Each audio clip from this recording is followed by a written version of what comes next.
terlalu banyak drakornya, terlalu banyak sinetron yang kita lihat. Mestinya kan pertarungan gagasan, mestinya pertarungan ide, bukan pertarungan perasaan. Ini adalah pertandingan antar anggota keluarga sendiri, antar sesama anak bangsa, yang sama-sama ingin membangun negara kita Indonesia. Politik rasa sinetron. Sindiran ini disampaikan Presiden Jokowi di perayaan hari ulang tahun ke-59 Partai Golkar awal pekan ini. Menurut Jokowi, Pilpres harusnya diisi dengan gagasan dan ide, bukan drama, seperti yang belakangan terjadi. Entah siapa yang disindir Jokowi, tetapi belakangan situasi politik Indonesia memang tengah memanas. Berbagai faktor ditengarai sebagai pemicu, mulai dari putra sulung Jokowi yang juga kader PDIP, Gibran Rakabuming, yang menjadi Cawapres Prabowo Subianto, hingga sidang etik Mahkamah Konstitusi yang berujung pencopotan adik ipar Jokowi Anwar Usman dari kursi Ketua MK. Sementara pekan lalu, di acara deklarasi tim pemenangan daerah Ganjar Mahfud di Semarang, Jawa Tengah, Ketua DPP PDI Perjuangan Puan Maharani sempat menyinggung soal kawan yang kini menjadi lawan di Pilpres 2024. Gak takut? Ada yang mengintimidasi, mengatakan tidak boleh pilih Ganjar Mahfud, kalian akan pilih siapa? Ada badai menghadang di depan kita, kawan menjadi lawan, teman menjadi lawan, kita tetap akan dukung siapa?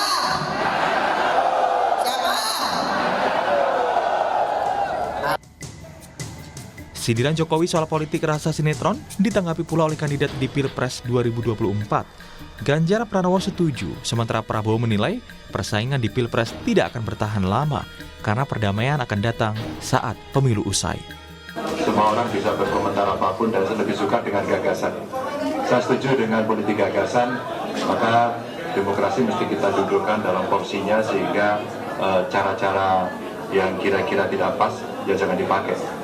Sehingga semua punya situasi yang semua punya sikap yang sama, punya lapangan yang fair, sehingga gagasan-gagasan itu bisa disampaikan dan kita harus jujur. Sekali lagi Pak Jokowi, terima kasih. Contoh yang Bapak berikan, sikap negarawanan Bapak.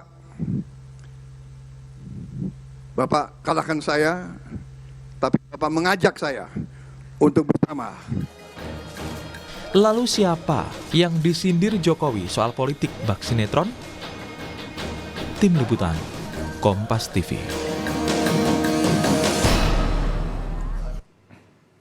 Politik bak sinetron, itulah komentar Presiden Joko Widodo saat menanggapi situasi politik terkini jelang Pilpres 2024. Berbagai peristiwa belakangan ini memang memicu situasi politik di Indonesia memanas. Lalu adakah pihak tertentu yang didasar atau disasar Jokowi terkait sindirannya itu? Kita bahas bersama sejumlah narasumber pada pagi hari ini. Ada pengamat politik dari Universitas Al-Azhar Indonesia, Ujang Komarudin, yang hadir di studio pagi hari ini. Selamat pagi, Kang Ujang. Selamat pagi, Bang Radi. Assalamualaikum. Ya, waalaikumsalam warahmatullahi wabarakatuh. Dan melalui sambungan Zoom juga ada politisi PDI Perjuangan Andreas Hugo Parera, dan nanti juga akan bergabung melalui sambungan Zoom juga Ketua Badan Pemenangan Pemilu Bapilu Pro Jokowi atau Projo, Panel Barus. Nah, saya sebenarnya mau tanya ini pertama ke Bung Panel, tapi Bung Panel belum bergabung, kita akan tunggu karena Bung Panel ini secara politik sepertinya masih ada di belakang Pak Jokowi begitu ya di Pilpres 2024. Tapi saya akan ke Bung Andreas dulu ya, Kang Ujang ya. Bung Andreas, tadi Mbak Puan sebagai Ketua DPP bidang politik begitu di depan massa PDI Perjuangan itu mengatakan saat sekarang ini ada kawan yang jadi lawan. Ini memang tujuannya ditujukan kepada Pak Jokowi atau gimana nih Bang Andreas? Ya, saya kira itu bisa ditafsirkan sendirilah. Okay. Tapi gini, soal ini politik rasa-rasa ini kan. Ya. Ya, saya kira itu kalau kita mengatakan seperti itu, seolah-olah kita menyindir rakyat ini gitu. Dalam arti apa? Apakah rakyat ini tidak punya perasaan? masyarakat ini apakah semua ini robot gitu melihat berbagai kejadian politik yang terjadi saat ini gitu kan, bahwa kemudian ada orang merasa kecewa, ada orang merasa tertipu, atau ada yang merasa dikhianati. Nah itulah rakyat. Dan kalau pemimpin menyampaikan seperti ini, ya seolah-olah pemimpin ini tidak punya rasa, tidak punya perasaan terhadap apa yang dirasakan oleh rakyat gitu. Nah ini kan bahaya sebenarnya. Kalau sudah tidak punya rasa lagi terhadap apa yang dirasakan oleh rakyat. Dan ini kejadian-kejadian yang kita alami hari-hari ini gitu. Bahwa kalau partai kita melaksanakan ya pemilu ini dengan ya berbagai macam aturan yang sudah ada, dengan skenario-skenario aturan yang sudah ada, dan kita mengikuti peraturan itu gitu. Tapi kan yang membuat drama siapa? Yang kemudian bilang yang membuat sinetron siapa? Siapa yang menulis skenario politik menuju kepada pemilu ini? Siapa pelaku? Siapa aktor-aktornya? Nah, saya kira hal-hal seperti itulah yang harus kita lihat lah gitu. Bahwa salah satu drama yang ada terjadi dalam politik Indonesia hari ini itu apa yang kita saksikan di Mahkamah Konstitusi, satu episode. Nah, ke depan masih ada episode lain gitu. Yang harus kita perhatikan juga gitu. Sekarang misalnya orang curiga, ini gimana ke depan, rasa curiga kan terhadap apakah pemerintah akan melakukan intervensi terhadap proses politik yang ada ini gitu. Pemilu nanti. Ini kan banyak hal yang kemudian menjadi pertanyaan-pertanyaan publik yang seharusnya ini berlangsung secara demokratis, langsung, umum, bebas, rahasia, jurdil, masyarakat melaksanakannya dengan gembira. Tapi kan orang jadi curiga, tiba-tiba ada polisi datang ke kantor partai. Tiba-tiba hanya karena ada pemimpin datang, bendera-bendera diturunkan. Nah ini kan fakta-fakta yang ada yang kemudian dirasakan oleh masyarakat. Apakah pemimpin tidak merasakan ini? Jadi Bung Andre, Anda mau mengatakan sebenarnya yang merasa tersindir itu bukan PDI Perjuangan tapi pemilihnya Pak Jokowi begitu, yang selama 2 periode memilih Pak Jokowi yang sekarang dibuat bingung begitu kira-kira? Saya kira masyarakat Indonesia ini dengan berbagai macam perasaan itu muncul ekspresi di dalam berbagai macam apa yang mereka munculkan, misalnya di media sosial. Nah itulah ekspresi dari masyarakat, karena masyarakat hanya bisa melakukan itu gitu. Dan ya kalau Anda menyindir masyarakat, ya saya khawatir sekali gitu, bahwa seolah-olah pemimpin ini tidak punya rasa terhadap apa yang dirasakan oleh masyarakat. Akumulasi perasaan ini kan berbahaya gitu. Terutama rasa curiga loh. Kalau tidak percaya lagi orang bisa curiga sama orang. Baik, Kang Ujang, dramanya seperti Bang Andreas tadi bilang, justru ada di saat intervensi-intervensi politik yang dilakukan pemerintah saat ini. Ini juga menuju ke arah pernyataan Pak Jokowi yang mengintervensi sehingga menimbulkan drama, termasuk tadi katanya di Mahkamah Konstitusi. Demikian memang adanya. Ya, kalau kita bicara politik secara umum, ya kan penuh drama. Artinya apa yang di depan panggung berbeda dengan yang di belakang. Kan ini selalu terjadi di politik kita. Oleh karena itu kalau misalkan sekarang rame nih soal drakor, drama, lalu sinetron, ya memang fakta dan kenyataan bahwa politik kita diisi oleh hal yang seperti itu. Tetapi apakah mana yang melakukan itu, siapa aktornya, tentu publik sudah membaca itu kan. Nah misalkan kalau tuduhan atau kritikan Pak Jokowi ini kan sebenarnya juga berbalas kritik lah. Sebelumnya Pak Hasto mengkritik Pak Jokowi, lalu Pak Jokowi tadi ya tanda petik ya mengkritik PDIP yang dianggap baperan gitu kan. Arahnya ke sana sebenarnya. Lalu Mbak Puan mengatakan kawan kini jadi lawan. Ini kan seiring sejalan dengan yang terjadi saat ini. Jadi saya melihat dalam konteks itu ya hari ini marilah ke depan untuk mengkonstruksi narasi politik itu dengan penuh narasi positif, narasi kebaikan. Ya memang fakta dan kenyataannya politik itu kita kan sinetron, seperti sinetron. Nah dalam politik memang kita dikenal begini Bang, kalau politik praktis ya, dalam teoretik tidak dikenal. Ya biasanya kalau bahasa saya boleh mengatakan bahwa kalau politik jangan baperan gitu. Karena kalau kalau baperan itu ya jangan pakai perasaan gitu. Nah, kenapa? Kalau pakai perasaan itu kalau sedang bercinta pakai perasaan, tapi berpolitik tidak. Tetapi kan ini tidak juga di teoretiknya tidak ada, tapi praksis politik seperti itu. Tapi itu tidak bagus, tidak baik. Politik yang baik adalah bagaimana membangun skema relasi antara katakanlah tadi ide dan gagasan, apa yang ada di pikiran dengan hati nurani. Dengan mengembangkan tadi kejernihan hati. Ini penting dilakukan oleh seluruh elit politik kita. Makanya yang ada hari ini adalah bukan pertarungan ide dan gagasan, Bang Radi.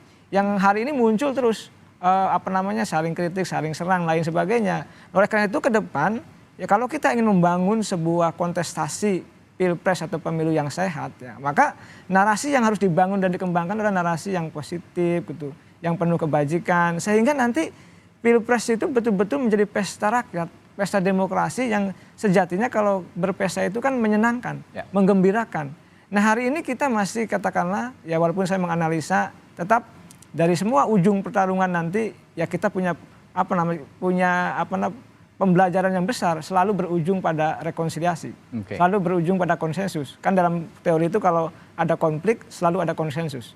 Kalau ada ribut ya selalu ada rekonsiliasi, kira-kira seperti itu. Tapi begini Kang Ujang, saya setuju juga bahwa pertarungan ide dan gagasan masih sangat minim sekarang. Saya mewakili publik begitu ya, saya juga punya hak pilih gitu ya nanti di Pilpres 2024. Sampai sekarang, sampai detik ini juga masih minim menerima ide dan gagasan para bakal capres begitu ya kalau boleh dikatakan. Karena banyak berkubang pada perdebatan-perdebatan di luar ide gagasan begitu, saling serang dan demikian. Nah, kalau yang disinggung oleh Bung Andreas tadi soal publik sebenarnya yang disasar atau disindir oleh Pak Jokowi sebagai seorang yang baperan gitu. Anda melihatnya seperti itu, publik katakanlah pemilihnya Pak Jokowi selama 2 periode, apakah pantas untuk baper dengan pernyataannya Pak Jokowi seperti itu? Ya, saya sih melihat tidak ya. Kalau baper kembali kepada publik sendiri tadi, kepada pemilih Pak Jokowi. Tetapi saya melihatnya bahwa kalau kita mau mengatakan objektif, tentu ada narasi-narasi yang katakanlah bisa dianggap tepat dari ucapan Pak Jokowi, tapi juga ada yang tidak. Kita kalau menganalisa dari ucapan-ucapan Pak Presiden, Pak Jokowi kan ada benarnya juga ada tidaknya. Oleh karena itu kalau misalkan ya katakanlah mengkritik yang lain baper karena tadi membawa perasaan dan lain sebagainya, bisa iya juga bisa tidak, kita tidak tahu. Tetapi dalam konteks itu kalau kembali kepada tadi pernyataan Pak Jokowi kepada pemilihnya gitu ya, kepada pengikutnya, saya rasa arahnya tidak ke sana, karena arahnya pasti ke lawan politik. Ini saya sih melihatnya seperti itu. Iya. Ini saya juga sudah tersambung dengan, tadi sebenarnya kita akan ke Bung Panel, sepertinya Bung Panel belum bisa bergabung dengan kita.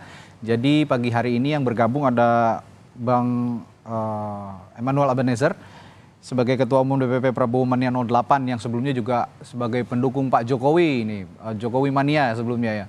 Pak, selamat pagi, Bung Noel. Selamat pagi, Mas. Mantap. Selamat pagi, Pak Set. Nih, Bang, lagi ngobrol-ngobrol ini, Bung Noel. Pak Jokowi kemarin, ya ngobrol-ngobrol soal sindir-sindirannya Pak Jokowi. Katanya politik sekarang itu banyak bapernya, banyak drakornya, banyak sinetronnya begitu. Ini siapa yang disasar kalau Anda melihat pernyataan Pak Jokowi, Bung Noel? Ya, gerakan Pak Jokowi kan melihat realita itu ketika semakin mendekatinya pemilu di 2024 nanti. Karena orang-orang ini banyak yang baper memang hari ini, sensitif dan sebagainya. Saya rasa pernyataan Pak Jokowi itu wajar ya. Kenapa? Dia melihat itu real dan nyata bahwa kita melihat bahwa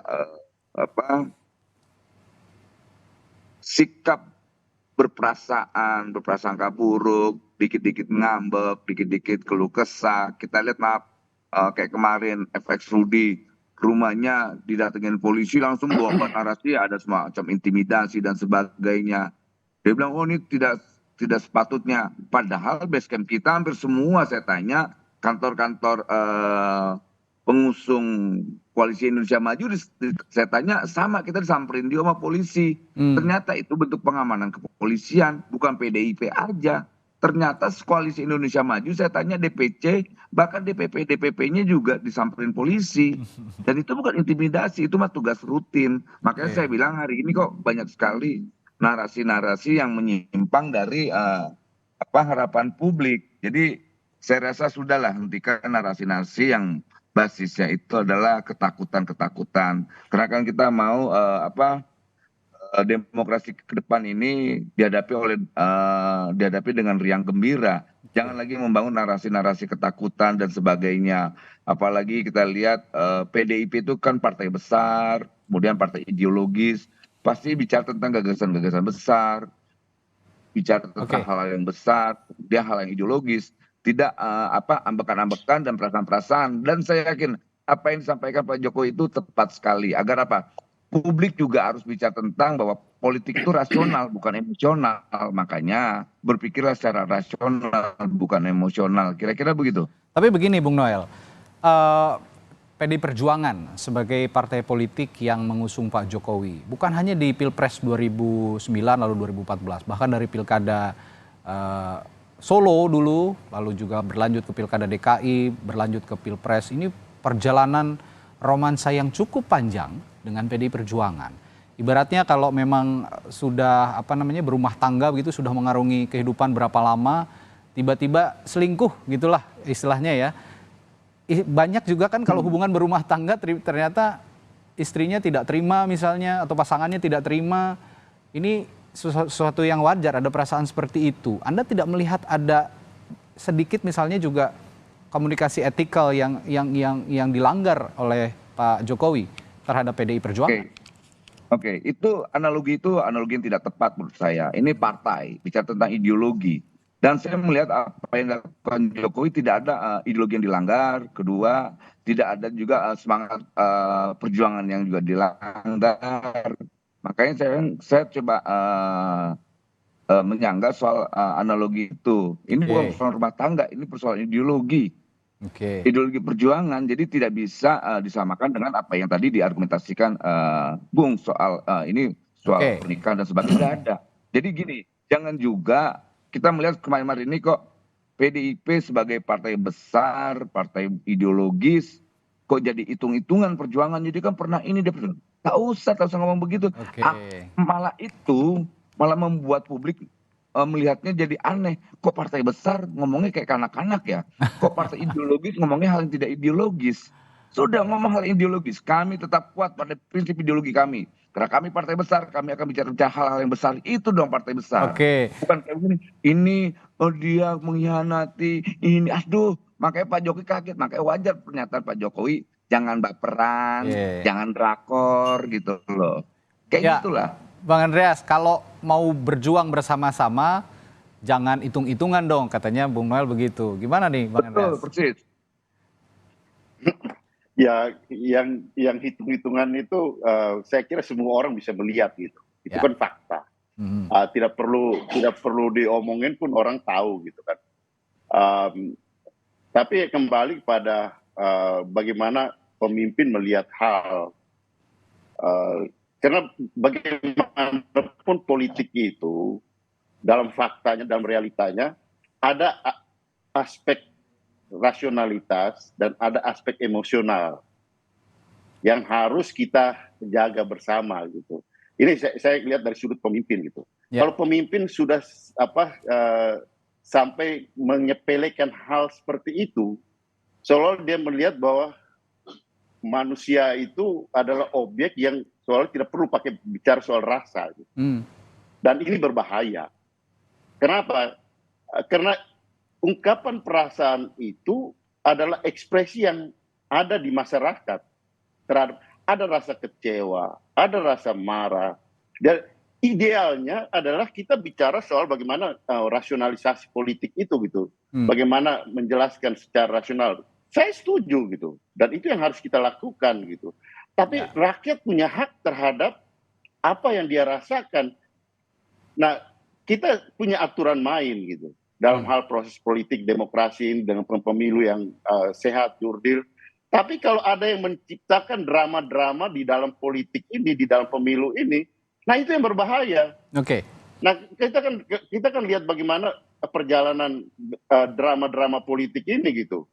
Sejak mulai kita bicara soal selesai pemilu tahun 2019, menjalankan proses pemerintahan ini, sudah ada yang bicara soal merubah jadi 3 periode. Kemudian tambah 2-3 tahun masa jabatan. Dan semua kalau dirujuk, ini adalah bagian-bagian dari drama politik yang keluar dari skenario konstitusi yang seharusnya kita laksanakan gitu. Dan itu kalau pemimpin tidak melihat hal-hal seperti itu, ini kan berbahaya. Kemudian kita lihat bagaimana yang itu tadi yang saya katakan, peristiwa di Mahkamah Konstitusi itu adalah satu bagian episode drama yang merupakan keluar dari skenario konstitusi. Dan itu juga dilihat oleh rakyat. Kalau pemimpin kemudian menyepelekan apa yang dilihat oleh rakyat, ini berbahaya. Saya kira Bung Noel kan pernah mengalami ini. Kita tahu bagaimana tahun 97 itu pelaksanaan pemilu dan Soeharto menang pada waktu itu dengan drama politik yang skenario semua orang mendukung gitu. Hanya 1 tahun kemudian oleh orang-orang yang sama dia diturunkan gitu. Ya, Kang Ujang, ini tadi Bung Andreas mengatakan dalam politik juga harus rasional gitu ya. Meskipun tadi Bung Noel bilang kalau mau berjuang jangan hitung-hitungan. Nah, saya bertanya begini, kalau Bung Noel tadi mengatakan demikian, lalu Bung Andreas katakan demikian, bagaimana seharusnya kedua belah pihak bersikap saat ini ketika memang saat ini Jokowi berseberangan dengan PDI Perjuangan dan mengatakan bahwa ada sejumlah kalangan termasuk mungkin disasarnya ke PDI Perjuangan ini terlalu banyak drama, tapi ini polemik dan pembicaraan atau narasi yang sepertinya tidak akan habis kalau memang tidak ditengahi begitu ya. Ada seseorang atau ada sikap yang bisa menengahi semua ini. Bagaimana keduanya harus bersikap? Kedua belah pihak bersikap agar pemilu ini tetap atau pilpres ini tetap on the track yang tadi kita harapkan sama-sama memunculkan ide dan gagasan. Tapi Kang Ujang nanti setelah jeda ya kita jawab bareng-bareng. Pertanyaan saya nanti setelah jeda seperti itu dan Sapa Indonesia Pagi akan segera kembali sesaat lagi, tetap bersama kami.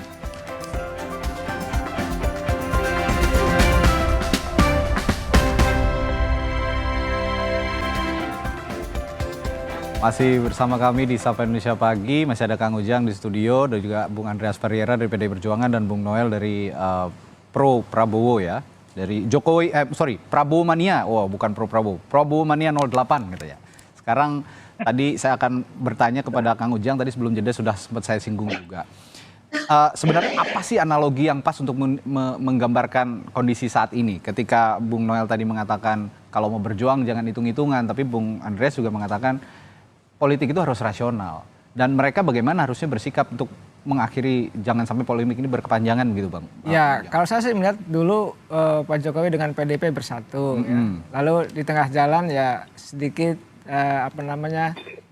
naik turun hubungannya panas adem, lalu pisah ranjang. Nah, sekarang udah cerai. Nah, dalam konteks itu tentu butuh kebesaran jiwa dari Pak Jokowi, dari PDIP. Kenapa?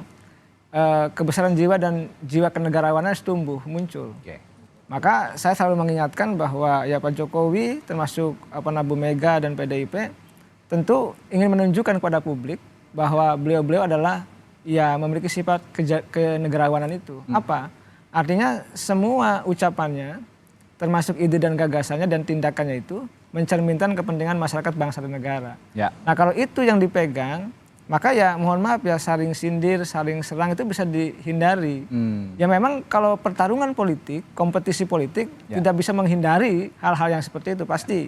Tetapi kan paling tidak diminimalisir. Sehingga harapan kita ingin membangun narasi tadi ya pertarungan ide dan gagasan itu muncul. Kenapa? Kalau misalkan saling sindir saja hanya berkutat pada persoalan itu. Tetapi tidak meningkatkan derajat dan kualitas pemilu sendiri. Nah derajat kualitas pemilu itu ya dibangun konstruksi pertarungan ide dan gagasan itu. Bukan tarung saling sindir dan menyerang. Oleh karena itu ya saya meyakini ya Pak Jokowi dan Bu Megawati PDIP ya punya pengalaman panjang. Ya sekencang apapun pertarungan itu, perbedaan dukungan, ya perbedaan poros, perbedaan kepentingan, tetapi ya tidak menghilangkan untuk tetap menjaga persatuan dan kesatuan. Tetap untuk menjaga bahwa kualitas demokrasi harus kita jaga, kualitas pemilu juga harus kita jaga. Kenapa? Pemilu hari ini adalah legacy bagi Pak Jokowi. Jadi kalau misalkan pemilunya tidak berjalan dengan netral, tidak dengan baik, maka kembali ke Pak Jokowi. Jadi saya meyakini Pak Jokowi juga akan melakukan hal yang terbaik, PDIP juga akan melakukan hal yang terbaik. Nah kalau ini dilakukan, tadi walaupun sudah bercerai katakanlah ya, tapi sama-sama kepentingannya adalah menjaga bangsa ini, mempersatukan bangsa, mempersatukan masyarakat. Itu yang harus kita jaga. Seperti juga kita tahu waktu pemilu 2019 polarisasinya begitu kuat begitu ya. Pada endingnya juga happy ending gitu kan. Jadi ada rekonsiliasi yang bisa berjalan bersama begitu. Akhirnya menjalankan negara ini bersama-sama dari kubu yang menang dan juga kubu yang kalah begitu kira-kira. Tapi kalau narasi ini sendiri dibangun oleh seorang presiden begitu, menurut Anda akan bisa terjadi rekonsiliasi seperti itu? Saya meyakini ya, elit kita punya kebesaran jiwa itu. Punya keinginan yang sama untuk bisa berkompetisi, walaupun nanti ujungnya konflik, tapi selalu ada jalannya. Ya jalannya apa? Ada konsensus, atau yang kita sebut rekonsiliasi. Nah ini kita selalu akan menemukan bentuk jalannya itu. Jadi sekencang apapun pertarungannya nanti, termasuk 2019 yang lalu, buktinya masih tetap dalam bingkai Pancasila, masih dalam bingkai NKRI. Nah, pertarungan hari ini katakanlah kalau kita lihat sudut pandangnya ya, antara Pak Jokowi di satu sisi dan di sisi yang lain katakanlah PDIP, tetap saja ke depan itu saya meyakini bahwa dengan kejiwa besaran mereka semua, beliau-beliau semua, termasuk jiwa kenegarawanan, ini tetap akan bersatu. Karena kita dinaungi dalam rumah besar Pancasila itu. Jadi sekencang apapun perbedaan, pisah ranjang dan cerai itu, tetapi jiwa mereka adalah jiwa patriot bangsa yang ingin tetap bangsa ini bersatu. Saya meyakini itu. Baik. Ini narasi yang positif sekali sebenarnya dari Kang Ujang tadi memunculkan bahwa keyakinan dari Pak Jokowi maupun juga dari PDI Perjuangan akan sama-sama punya jiwa yang besar begitu ya, Kang Ujang. Tapi dari PDIP saat ini Bung Andreas, kita ketahui Bu Megawati juga ya, Ibu Mega itu sebagai seorang presiden dulu dan sekarang ketua umum PDI Perjuangan. Ini akan juga dibangun oleh partai jiwa besar untuk akhirnya polemik ini disudahi, kita konsentrasi untuk pemenangan Pilpres begitu dengan ide dan gagasan, kira-kira begitu. Bung Andreas bagaimana? Justru PDI Perjuangan kan ya melakukan itu gitu. Dalam arti ya kita taat terhadap konstitusi gitu. Kita menjalankan ya agenda-agenda politik yang ada. Yang bilang drama siapa? Yang memainkan drama ini siapa? Yang menulis ya skenario drama ini siapa? Sutradaranya siapa? Siapa pemain drama ini? Kan semua orang bisa lihat itu gitu, Mas Radi. Nah oleh karena itu ya disinilah poin daripada ya apa yang kita bicarakan ini gitu.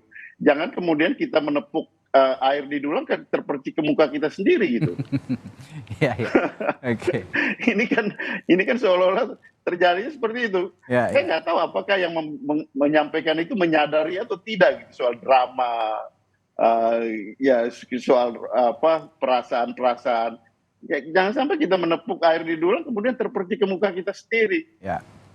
Kalau PDI Perjuangan kita mengikuti skenario-skenario politik yang ada. Kita tidak, ya apa yang terjadi di MK semua orang bisa lihat, dan ya kami mengikuti semua proses apa yang sudah diputuskan oleh Hakim Konstitusi, kita laksanakan itu gitu. Kita fokus pada memenangkan Pak Ganjar dan Pak Mahfud. Ya, saya ke Bung Noel. Bung Noel, dramanya menurut Bung Andreas itu dimulai di Mahkamah Konstitusi. Saya yakin arahnya ketika Gibran Raka Buming Raka lolos menjadi bakal calon wakil presiden ketika Mahkamah Konstitusi merubah undang-undang pemilu, meloloskan syarat batas usia capres, syarat minimal ya, batas usia capres cawapres. Respons Anda, Bung Noel? Ini keputusan MK itu terjadi sebelum ada pendaftaran ya di KPU. Artinya peluang PDIP untuk menggait Kaisang juga bisa, menggait Bobi juga bisa, menggait anak-anak muda yang lain juga bisa. Kenapa tidak dilakukan? Kan kesempatannya sama, berlaku untuk Mas Ganjar, berlaku juga untuk Mas Anies. Saya jujur aja, saya merasa kaget ketika PDIP coba ada semacam resistensi terhadap pimpinan kaum muda. Ingat, Pak Jokowi itu selalu melakukan terobosan-terobosan yang cakupan berpikir kita ini tidak nyampai. Saya melihat bahwa anaknya itu menjadi pionir untuk pemilihan kaum muda. Gibran itu adalah harapan untuk saya. Walaupun ada problem masalah ketika kawan-kawan menolak keputusan MK saat itu, tapi kan itu berlaku untuk siapapun. Bisa untuk Mas Ganjar untuk memilih Kaisang.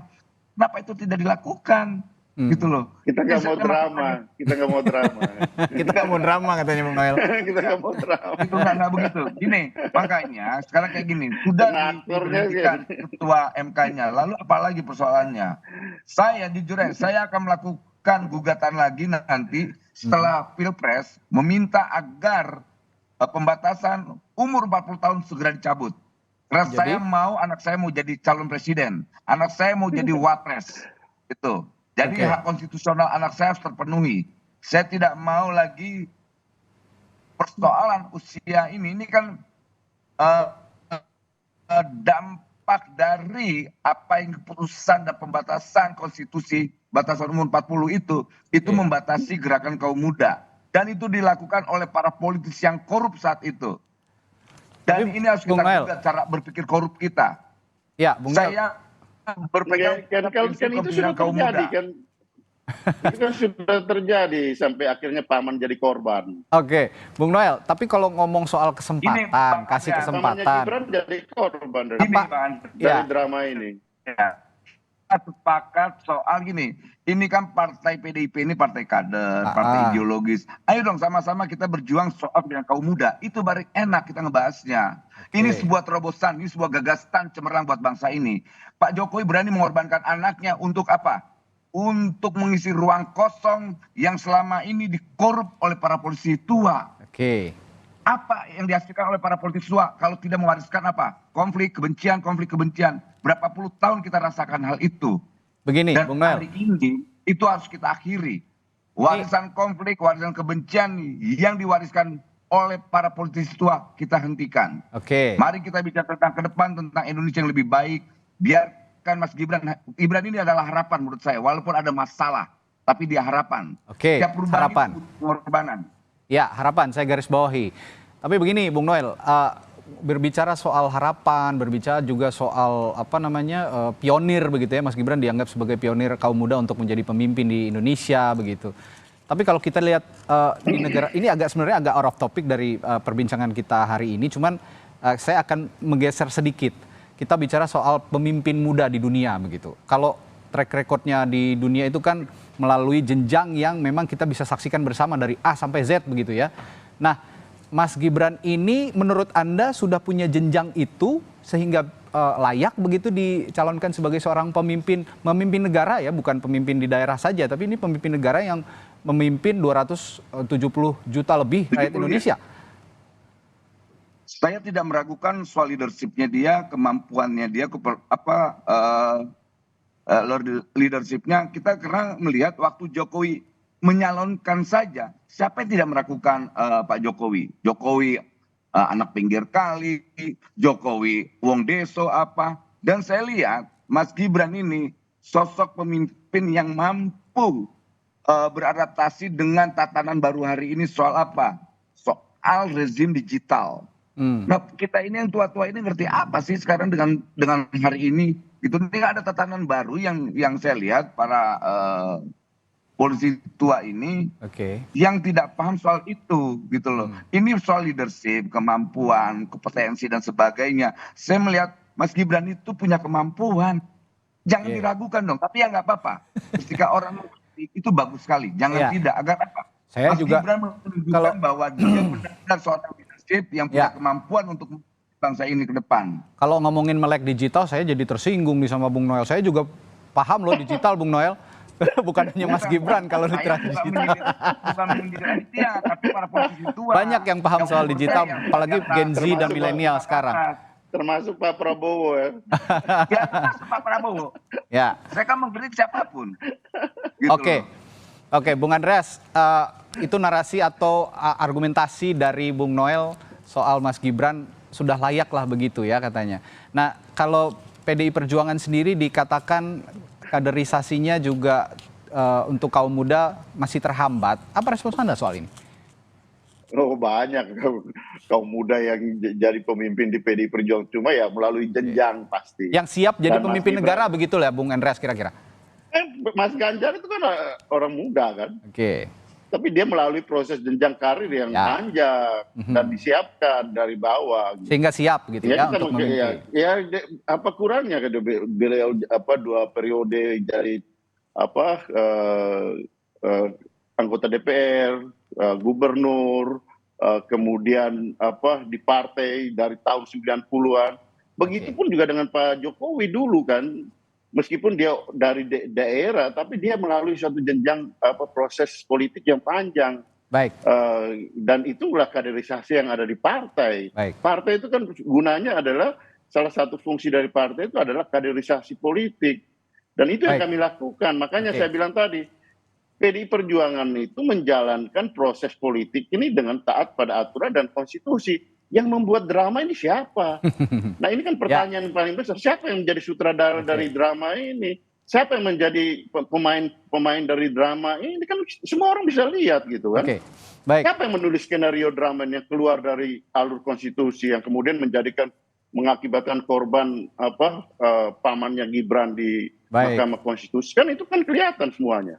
Itu kembali lagi berarti kepada publik, saya juga sebagai publik yang menilai nantinya, meskipun di last minute akan memilih siapa nanti akan kelihatan lah ya, begitu kira-kira. Singkat saja Kang Ujang untuk terakhir, kapan narasi-narasi ini dihentikan dan juga kapan ide dan gagasan itu harus muncul? Apakah sesegera mungkin dari sekarang? Ya, saya sih melihat hari ini ya sekarang. Karena begini, kalau narasi kebaikan, narasi ide dan gagasan tidak muncul, maka yang muncul narasi negatif. Ya. Ini tidak boleh. Oke. Oleh karena itu jangan mengulang Pilpres 2019 yang lalu. Ya. Nah, mari Jangan kita sampai nanti ada polarisasi lagi gitu lah kita ya. perbaiki. Ya, saya meyakini ya elit politik kita sudah membangun kesadaran itu untuk membangun narasi tadi ya, membangun konstruksi berpikir pertarungan ide dan gagasan itu, dan itu peluangnya ada untuk menutup ruang-ruang tadi munculnya ide-ide yang negatif, kampanye hitam gitu ya, lalu juga penebaran hoax, fitnah dan lain sebagainya, menutup ruang itu. Oke. Meskipun untuk mengungkapkan ide dan gagasan dalam konteks politik, bumbu-bumbu drama itu akan tetap ada begitu ya. Pasti ada. Bumbu drama itu Itulah akan ada. dinamika politik Bang Radi. Ya, itu dinamika politik bahwa drama itu tidak akan mungkin hilang dari dunia politik, tetap ada. Tapi di track ide dan gagasan kita harus sama-sama mengawal bahwa Pemain drama juga nih. visi dan misi, ya saya juga sebagai broadcaster seorang pemain drama juga kalau kata Bang Andreas gitu ya. Tapi visi dan misi bakal capres-cawapres harus kita kawal sehingga pemilih tidak bingung untuk memilih calon pemimpinnya di 2024 nanti. Baik, terima kasih Bung Andreas Hugo Pereira, politisi PDI Perjuangan, dan juga Bung Emmanuel Ebenezer dari Prabowo Mania 8, dan juga Kang Ujang, pengamat politik atau analis komunikasi politik dari Universitas Al Azhar, telah bergabung di Sapa Indonesia Pagi.